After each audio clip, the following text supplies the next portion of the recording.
Hello.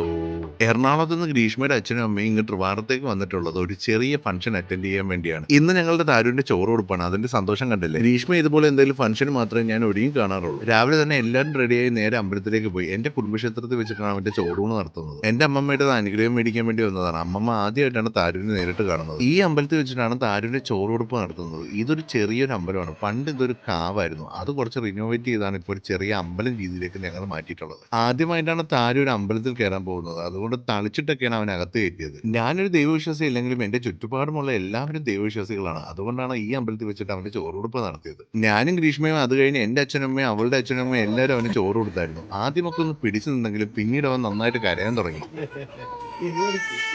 അവനെ ഇങ്ങനെ കൊണ്ടു നടന്ന് കൂളാക്കുന്നത് അവന്റെ അപ്പൂപ്പനാണ്. പിന്നെ ഞങ്ങളെല്ലാവരും കൂടെ ശ്രമിച്ച് അവനെ ഒന്ന് ഹാപ്പി ആക്കി എടുത്തു.